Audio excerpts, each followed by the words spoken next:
بسم الله الرحمن الرحيم. Apakah ada dalil menunjukkan kedudukan mertua dibandingkan kedua orang tua? Apa tips memberikan bakti kepada orang tua dan mertua?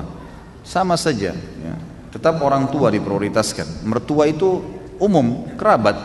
Kita berbuat baik karena punya hubungan kerabat dengan pasangan hidup kita. Jadi berbeda, tidak seperti kedudukan kedua orang tua. Jadi kalau mertua meminta sesuatu misalnya dan kita memang merasa ada sesuatu yang mendesak yang lain, kita masih bisa minta maaf, nggak ada masalah, nggak berdosa itu. Sama dengan umumnya kerabat kita.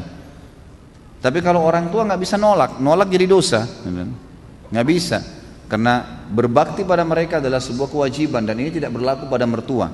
Jadi kita tetap berbuat baik pada mertua kita, sebagaimana posisi dia sebagai orang tua pasangan kita, tapi dia tidak sama sekali mencapai derajat kedua orang tua. Juga saya ingin titik beratkan di sini teman-teman sekalian, bagi laki-laki kewajiban bakti dengan orang tua nomor 1 sampai dia meninggal dan orang tuanya juga meninggal, gitu kan? Artinya kalau orang tuanya meninggal lebih dulu tetap dia wajib bakti. Kalaupun ya orang tuanya masih hidup tetap dia harus lakukan sampai dia meninggal, ya, sampai dianya meninggal. Dia lakukan kebaktian-kebaktian. Kalau perempuan berbeda, setelah dia menikah maka diprioritaskan adalah suami, ya, adalah suami. Bakti pada orang tuanya di nomor 2 kan. Memang sudah begitu hukum syar'inya. Maka setiap muslimah harus bisa memahami hukum syar'i ini sehingga dia tidak menahan suaminya untuk berbakti dengan orang tuanya. Dan harus pahamin teman-teman sekalian, cemburu itu harus pada hal yang berbau pelanggaran agama saja. Titik, nggak lebih daripada itu. Jadi tidak benar kalau seorang wanita cemburu dengan mertua perempuannya, cemburu dengan iparnya, saudari daripada suaminya, itu nggak boleh. Pada tantenya suaminya, ya itu bukan tempatnya untuk cemburu di situ. Atau kadang-kadang yang cemburu dengan anaknya sendiri, ini nggak boleh.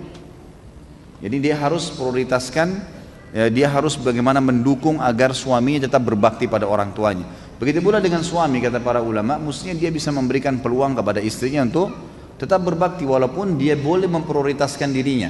Dia masih, misalnya istrinya pamit mau kunjungi orang tuanya, dilayanilah, diberikanlah kesempatan, dibantulah semampu dia.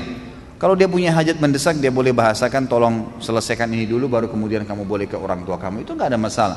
Tapi harus difahamin poin di sini yang sering terjadi adalah istri menjadi penyebab suaminya tidak berbakti pada orang tuanya. Bahkan ada yang tidak pernah lagi ya mengunjungi orang tuanya hanya karena istrinya selalu mendesak dia, mengatakan tidak ada waktu buat saya saja, apalagi harus ke ibumu, apalagi harus ke ayahmu dan seterusnya. Ini tidak boleh.